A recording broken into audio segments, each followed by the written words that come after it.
مجھے اللہ پر یقین تھا مگر توکل نہیں تھا۔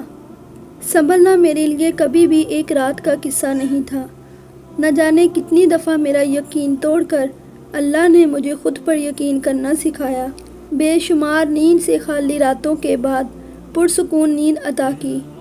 ان گنت آنسوؤں کو مات دینے کے بعد میں نے مسکرانا سیکھا۔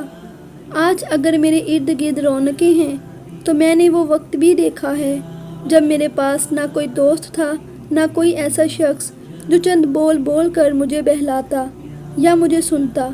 تب بس اللہ میرے پاس تھا۔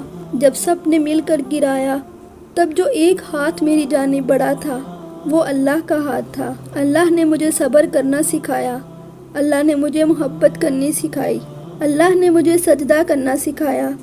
میرے لیے کچھ بھی آسان نہیں تھا، نہ ضبط کرنا، نہ من پسند چیز کو چھوڑنا۔ بہت وقت لگا مجھے مصلحتوں پہ آمین کہتے کہتے۔ بہت وقت لگا مجھے اللہ کے فیصلوں پر راضی ہونے میں، اور آج مجھے اس ذات پر اتنا یقین ہے کہ میرا دل مطمئن ہے کہ جو تب تھا وہ امتحان تھا، اور جو اب ہے وہ میرے صبر کا صلہ ہے، اور جو آگے ہوگا وہ میرے حق میں انشاءاللہ بہتر ہوگا۔ اور میں جانتی ہوں وہ میرا یقین کبھی نہیں توڑے گا، کیونکہ اللہ کے رسول صلی اللہ علیہ وآلہ وسلم نے فرمایا، اللہ فرماتا ہے میں اپنے بندے کے گمان کے مطابق ہوں اور میں اس کے ساتھ ہوں جہاں بھی وہ مجھے یاد کرے۔ اللہ کی قسم، یقیناً اللہ اپنے بندے کی توبہ پر اس شخص سے بھی زیادہ خوش ہوتا ہے جو جنگل میں اپنی گم شدہ چیز پا لیتا ہے۔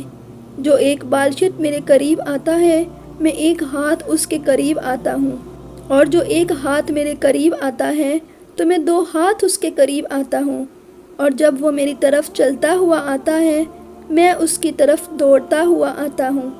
اور جب ہمارا اللہ دوڑ کر ہمارے قریب آتا ہے نا، تب وہ ہمارے لیے معجزے کرتا ہے، کیونکہ جو ہمارا ہوتا ہے وہ ہمیشہ ہمیں ہی ملنا ہے، اور جو ہمارا نہیں ہوتا اس کی جگہ اللہ یا تو کوئی اور چیز عطا کر کے کمی پوری کر دیتا ہے، یا پھر اس چیز کا خیال ہمارے دل سے نکال دیتا ہے۔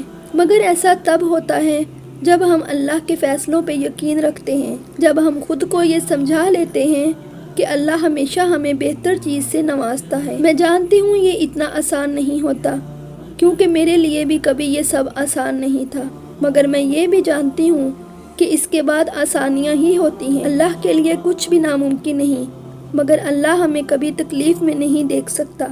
وہ ہمیں ایسی چیز نہیں دے سکتا جو آگے جا کر ہمارے لیے تکلیف کا باعث ہو۔ میں اکثر سوچتی ہوں کہ اس لمحے جو چیز میں مانگ رہی تھی اگر آج وہ میرے پاس ہوتی تو میں کتنی بے سکون ہوتی۔ اس لمحے مجھے یہ بات سمجھ نہیں آتی تھی، مگر اب سب سمجھ آ گیا ہے۔ تو اگر مجھ جیسے گناہگار شخص کو اللہ صبر دے سکتا ہے تو پھر آپ تو مجھ سے بہت بہتر ہیں۔